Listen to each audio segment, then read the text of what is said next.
নমস্কাৰ বন্ধু বান্ধৱীসকল, আহক মোৰ চেনেললৈ স্বাগতম জনাইছোঁ।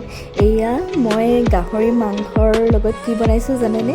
কচু শাকৰ সৈতে আৰু বাঁহগাজৰ সৈতে গাহৰি মাংস এইখিনি ৰেডি কৰি লৈছোঁ। জলকীয়া, আদা, নহৰু, পিঁয়াজ, কচু, আলু গোটেইখিনি যোগাৰ কৰি লৈছোঁ আৰু তাৰপিছত পেষ্ট কৰি লৈছোঁ গোটেইখিনি।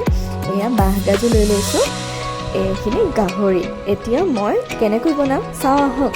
কেৰাহীখন গৰম হ'বলৈ দি অকণমান তেল দি দিলোঁ। গাহৰি মাংসত যিহেতু যথেষ্ট তেল ওলায় সেইটো কাৰণে অকণমান দি দিলোঁ।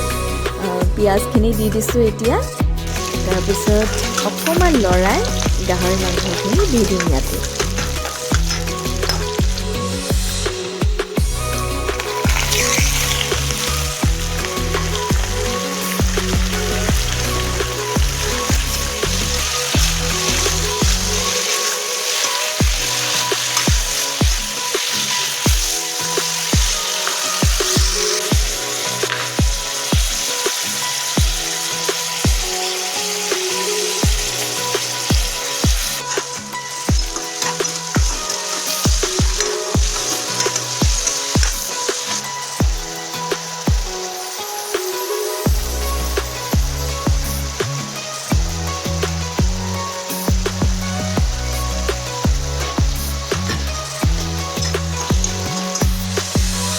তৰকাৰীখিনি অনুপাতে হালধি, নিমখ, জলকীয়া, আদা, নহৰু পেষ্টখিনি দি অকণমান লৰাই দিছোঁ।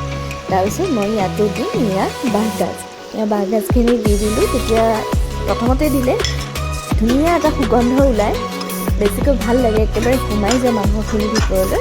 এয়া দি দিছোঁ, দি পেলাই লৰাই দিছোঁ।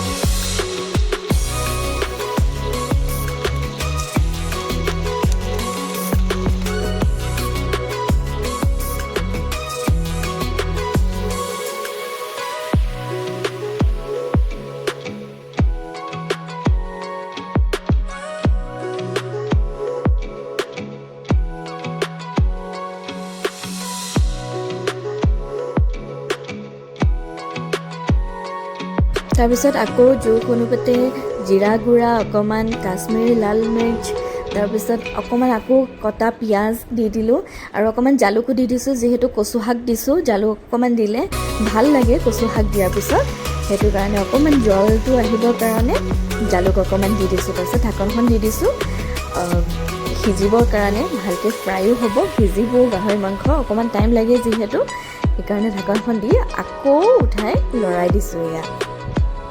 ইয়াত দেখিছেনে এই শাকখিনি, কচু শাকখিনি একেবাৰে জহি গৈছে আৰু অকণমান জহিলে আৰু সোৱাদ হ'ব বেছিকৈ। আকৌ ঢাকনখন দি অকণমান টাইম সিজিবলৈ দিছোঁ।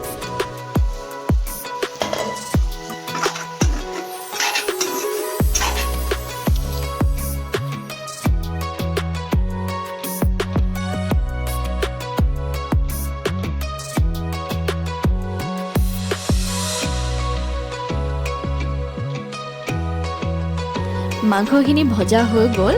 যিহেতু মাংসখিনি গ্ৰেভি খাম, সেইটো কাৰণে অকণমান পানী দি সিজিবলৈ দিছোঁ। তাৰপিছত হৈ যাব আৰু খাব পৰা ৰেডি। এইখিনি দেখিছে হ'লেই আৰু উতলি আছে। এতিয়া চাম, ঢাকনখন দিছে, এই হৈছে আৰু লৰাই চৰাই অকণমান চাই মেলি তাৰপিছত খাবলৈ লৈ যাম আৰু। কেনে পালে মোৰ ভিডিঅ'টো চাই জনাবচোন। আৰু খাবলৈ যে ইমান টেষ্টি হৈছিলে নহয় গাহৰি মাংসখন। এনেকৈ বনাই খাবচোন আৰু মোক কমেণ্টত জনাব কেনেকুৱা লাগিলে।